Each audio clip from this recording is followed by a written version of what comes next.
నిత్యం మీ ఫోన్కు ఏదో ఒక కంపెనీ ఫోన్ అంటూ ఫోన్లు వస్తున్నాయా? లోన్ అని లేకుంటే అదని ఇదని నిత్యం ఒక 10-20 నుంచి కాల్స్ రోజు చేస్తూ కస్టమర్ కేర్ అంటూ రకరకాల ఫోన్లు చేస్తూ మిమ్మల్ని ఇబ్బంది పెడుతుంటారు. ఇది ప్రతి ఒక్కరికి ఎక్స్పీరియన్స్ చేస్తూ ఉంటారు. ఒక రకంగా విసుగుపుడుతుంటుంది. ఫోన్ లిఫ్ట్ చేయకుండా కట్ చేసినా కంటిన్యూగా ఆ ఫోన్లు వస్తుంటాయి స్పామ్ కాల్స్. వాటిని ఎంత అరికట్టినా కూడా అరికావు, ఎంత కట్ చేసినా అరికావు. వచ్చినటువంటి కాల్ని బ్లాక్ లిస్ట్లో పెట్టినా లేకపోతే రిపోర్ట్ చేసినా కూడా ఇంకో కొత్త నెంబర్ నుంచి కంటిన్యూగా ఈ కాల్స్ కొనసాగుతూనే ఉంటాయి. ఇది అందరు ఎదుర్కొనేటువంటి అతిపెద్ద ప్రాబ్లం ఫోన్ ఉన్నటువంటి ప్రతి ఒక్కరు కూడా. అసలు మన నెంబర్ వాళ్ళకి ఎలా తెలిసింది, అసలు ఎందుకు ఇంతగా కాల్స్ చేస్తున్నారు అనేటువంటి ఒక విరక్తి, కొంత ఫ్రస్ట్రేషన్ కూడా వస్తుంది చాలామందికి. అయితే ఇలాంటి స్పామ్ కాల్స్, బయట నుంచి వచ్చేటువంటి లోన్స్ అని లేకుంటే రకరకాల కాల్స్ చేస్తూ మీకు ఏమైనా హెల్ప్ కావాలని చెప్పేసి అవసరం లేకున్నా కస్టమర్ కేర్ నుంచి అని చెప్పేసి ఫోన్లు చేసి విసిగించేటువంటి అట్లాంటి నెంబర్ల పైన కేంద్ర ప్రభుత్వం ఉక్కుపాదం మోపింది.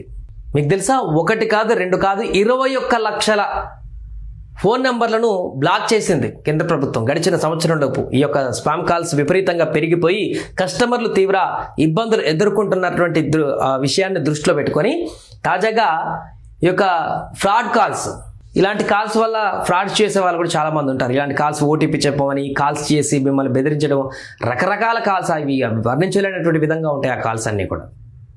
అలాంటి కాల్స్ తోటే చాలామంది ఇప్పుడు ఆ ఫోన్లతోటి ఏదైనా ఇంపార్టెంట్ కాల్ అని చెప్పేసి లిఫ్ట్ చేస్తుంటారు. అక్కడ మాట్లాడిన తర్వాత ఇంకొకటి ఉంటుంది, భయపెడతారు, లేకుంటే మభ్య పెడతారు, ఇంకేదో చెప్పేసి అమాయకుల మొబైల్ నుంచి మొత్తం పూర్తిగా బ్యాంక్ అకౌంట్ల నుంచి డబ్బులు కొల్లగొడుతున్నటువంటి పరిస్థితులు రోజు నిత్యం నెలకొంటున్నాయి సైబర్ క్రైమ్ నుంచి. అందుకనే కేంద్ర ప్రభుత్వం దీనికి సంబంధించి ఒక ఇనిషియేటివ్ తీసుకుంది. చాలా కాలంగా దీనిపైన పని చేస్తుంది.